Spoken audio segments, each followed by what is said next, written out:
Frank Lampard and the Lampard Out campaign.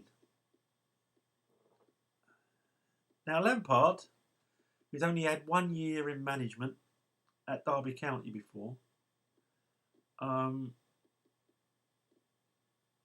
took on Chelsea, arguably because we've been through most of the main managers that we could attract.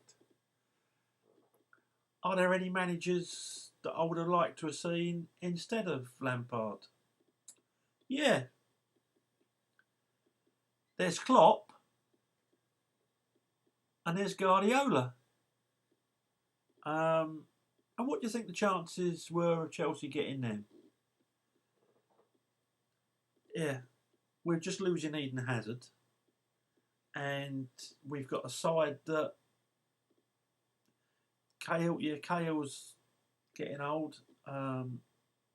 Luiz cost us about 10 goals this year because of his ball watching and lack of awareness as a defender. Yeah, he'll be here. Cale's going. He's pretty steady, but nearly 34, so we're not going to extend his contract by 2 years. He's going. Yeah, we've got no one. We've got no one of any great note. We have signed Pulisic, who's going to be great in the future. We've got N'Golo Kante. Apart from that, no, you're going to have to rebuild the side.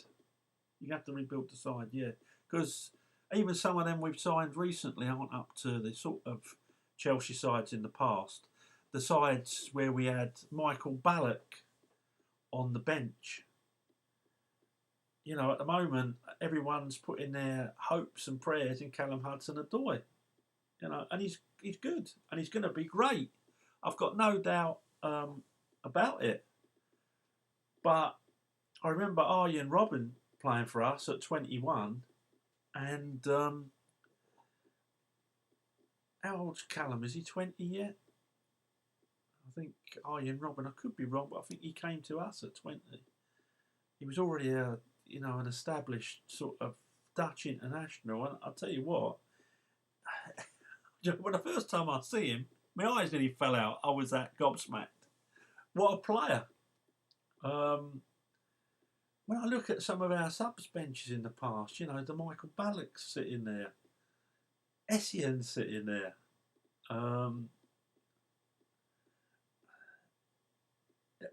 Under some seasons, do you remember that season under Benitez? John Terry sitting on the subs bench. It's frightening, the quality that we had. And we were spoilt with Peter Cech in goal.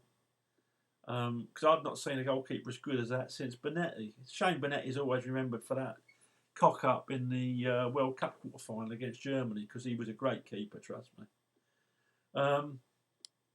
Yeah, I mean, are you going to pull in a manager? Chelsea have treated managers like dirt. I mean, look at Ancelotti when he got the sack. Should never have got the sack. Mourinho got the sack for not getting the most out of this bunch that we've got. Eden Hazard aside. Sarri said they're hard to motivate. Are they hard to motivate, or they just not got the ability to raise their game to the sort of levels that we're used to Chelsea having in the past? We become an elite club. Are we now? We're an elite club. We're not an elite team. I look at Leicester, and some of their players are better than ours. When could you have said that in the past? Even that year they won the league. If you look at the two teams, there's no way they should have been above us, but they were. And then you get people saying Lampard out. Think a little bit more deeply into it. He hasn't got the players. He needs 2 transfer windows at least to even begin to address the problems that we've got. And who are you going to get in? Who are you going to get in? Do I think Sarri was treated badly? Yes. But that was down to a large section of the crowd. The expectors, the people that... I got fed up with Sarri. I got fed up with him playing the same rigid way. But I supported him. Did I go to Stamford Bridge with me Sarri out? Flags and singing F off Sarri ball and all this lark? Did I boo Jorginho when he came on as a sub? I can think there's some other people. About 3 of them got booed when they come on as subs. Shocking. It's not support. That is not support. If after the game you want to boo, if after the final whistle you want to boo, boo away. Understand. Done it myself in the past. But during that game, they need support. Last night against Arsenal was shocking. It's embarrassing. Embarrassing to be a Chelsea supporter. There are people more concerned with waving Lampard out flags than singing for their team. Combine that with the football tourists in there with their Arsenal and Chelsea scarves sat round their neck. A couple having sandwiches, taking photographs of each other while Chelsea scored to such an extent they didn't even jump up when the goal went in. I don't think they even saw it. Yeah, mind-boggling. Lampard out. Is he getting more time because he's a Chelsea legend? Yeah. Am I giving him more sway? Yeah. But I'm also giving him more sway because he's took on a job in only his 2nd year of club management in the hardest league in the world. And he hasn't got the team to reach the sort of expectations that some of these muppets who say they're Chelsea supporters are expecting.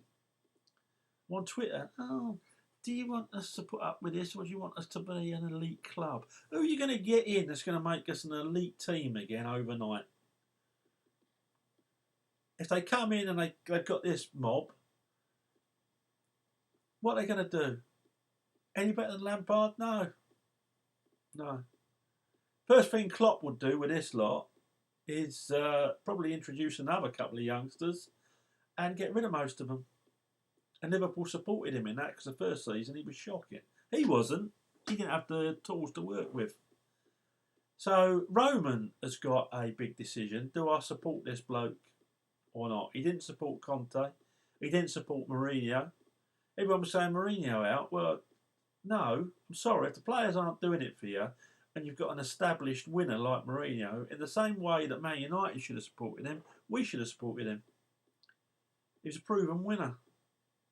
I'm sure he'll get it right at Tottenham if they support him, which I don't think they will, because you know what Daniel Levy is like. But Roman, up until that time, had always been supportive of managers. Obviously, he wants the club to run on its own, and he must have lowered his expectations because with the current crop of players, they're simply not good enough. So I know you're going to go on Twitter and troll and Lampard this and Lampard that, you know, the real experts among us. But those that haven't got the football acumen that it takes to be a top manager on FIFA, those that have only supported the club for years and love the club, those that can see a bigger picture, whether it's right or wrong, think, yeah, give him a couple of transfer windows at least, and then let's see what's happening. And if we've not improved, I'm disappointed at the minute with the team. Disappointed last night. But if we don't see an improvement after he's had a couple of transfer windows, mainly the summer, because January is a hard time to buy players. People say there's players out there. Yeah, there are. But players that aren't going to make us any better, might add to a bit of competition, which we do need in some places, up front for a start. But unless we get some real quality in, no point buying them. And I wish people could see that, and they can't. Anyway, that's me on Lampard. Is he getting more time because he's a Chelsea legend? Yes, of course he is. Is he getting more time because it's only his 2nd year in management and he hasn't got a team? most definitely. So when we're in the ground, let's just try supporting, because I'll tell you what, the thing that's letting the club down most at the moment is that shocking support. I partly blame the club because of their loyalty system. Guys like me have to pay 70, 80. I think one game earlier in the year when I couldn't get a ticket, £100. And that's shocking. I know you just want money through your turnstiles. You don't really care. You don't really care about touts. But let's start thinking about the fans, because it's actually affecting the team. That's my thoughts on Lampard. So let me know what you think. And I'm sure many of you will, particularly the Lampard Out campaign. And do I care? Of course I do.